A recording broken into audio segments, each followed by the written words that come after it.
All right, I'm going to show you how to use the Fedora Linux operating system that we're going to be using in CIT225. So after you have your image, your Fedora VMware virtual machine all imported in here, you opened it, you choose the file, it's there. Now we're ready to boot it on. So when we're ready, we're just going to power it on, and you're going to be brought up with this question. And it says at the bottom, it says, if you don't know, say I copied it. And the truth of the matter is that we did copy it. So we're going to say I copied it. And you might get a couple errors saying that it can't connect to a CD-ROM or a webcam, whatever you have. And that's fine. That's all good. And it might take just a second for it to boot up. But once it boots up, you'll notice that you're left here with this Fedora boot screen. And just while we're waiting, I'm just going to tell you a little bit about Linux. So Linux is an open source operating system, meaning that lots of people all over the world contribute to the code, and it all is there. The big draw to it, why many services use Linux, is because it's very safe, very secure, because the code is all open source, viewed by lots of people. And this is going to look really familiar because we're actually running a Linux desktop operating system. So you're going to have buttons, you're going to have all that kind of stuff there as well. So you're going to be met with this screen, and here we can choose from two users, but we're going to choose this student user, and the password is can-get-in. So just CANGETIN, and I'm just going to let you see that. So can get in, and we're going to hit login, and it will log us in. And depending on your storage and how much CPU you have, your mileage may vary as far as speed. But I'm going to show you a little trick that will help you save some boot up times. All right, so once we're in here, it's going to look kind of familiar because we have icons here with some stuff. But the key thing is, similar to Windows, this is kind of your start menu. This is where you have your different applications. You can search for your stuff. So let's open up the file manager, and it's going to open up files kind of just like we're used to seeing them. But there is an important directory there where we're kind of going to be working for the most part, and that's under our home data folder. So when we click on data, it takes us in here, and you'll notice that there's a file for the different classes, and obviously we're going to be under CIT225. And from here, you'll notice that there's MySQL and Oracle. Well, while there is a MySQL option there, we're going to be doing everything in Oracle. So you can click in here, and you'll notice that all your labs are kind of set up here ready for you. So this is kind of going to be our main directory right here where we're at. So for lab 1, you know, there's all the files you need there. Another important directory in here is this lib1 folder. And inside this lib1 folder, this is where the pre-built scripts are there for you. So, for example, we have a script that will create a lot of the database structures, the tables. We have one that will seed the data, or it just puts data in the database for us. That's what the pre-seed and seed do. They just insert data into our database, some test data. And then our utility has a cleanup script which actually just deletes everything for us, because we do a lot of creating and deleting it so we can recreate it type stuff, because we are very much in development mode.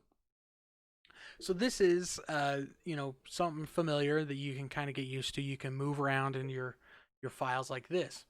Now also another trick is we will probably be using the console or the terminal very frequently. So for example, if we're in lab 1, we might want to open up the terminal so we can actually connect to our database.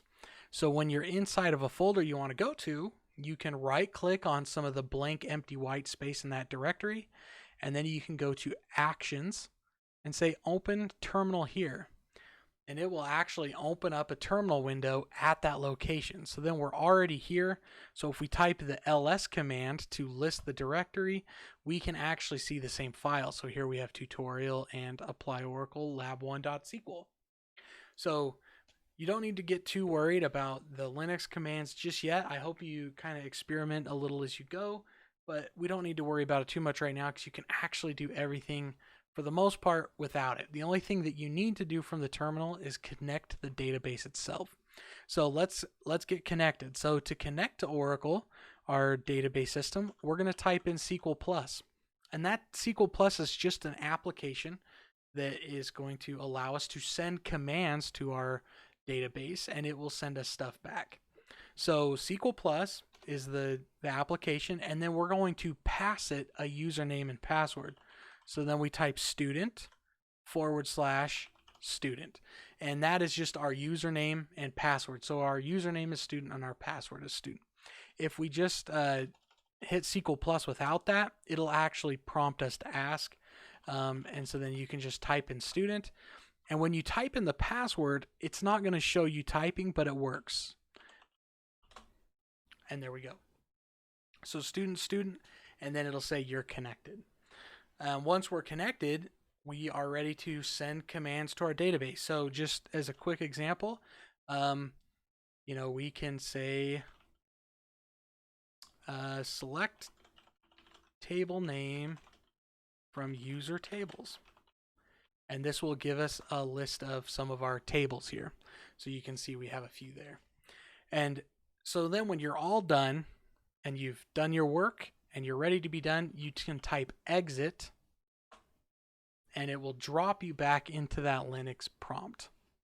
And a big key to notice is if you see the SQL prompt, which is this SQL with the little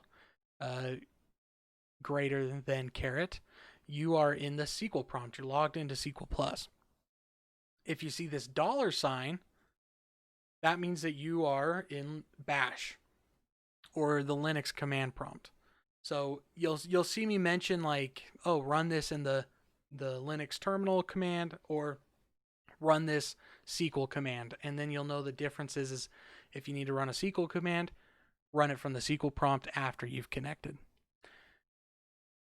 Also in the virtual machine, we have your normal stuff. We have a browser here for you. So if you need to move files from your host computer into here, so let's say you want to back your files up, that kind of stuff, you can do it all from this Google Chrome browser. It's all there for you. It should have internet. The virtual machine actually connects to your host computer for internet, so it should all be there and set up. We also have kwrite. So when you're working on a lab, you can actually right click on the file and you can say open with kwrite. And that's actually what I'm going to have you set right now, because by default it's going to try to open in MySQL Workbench. So what we're going to do is we're actually going to come down here to properties, and we are going to click here where it says file type options, because we want to change any .SQL folder to open up with something else. So we're going to select kwrite right here, and we're going to say move up, and then we're going to hit apply. And there we go. So now when we double click this file, it's actually going to open up in kwrite, which is just a simple text editor, and then we can start working on our labs.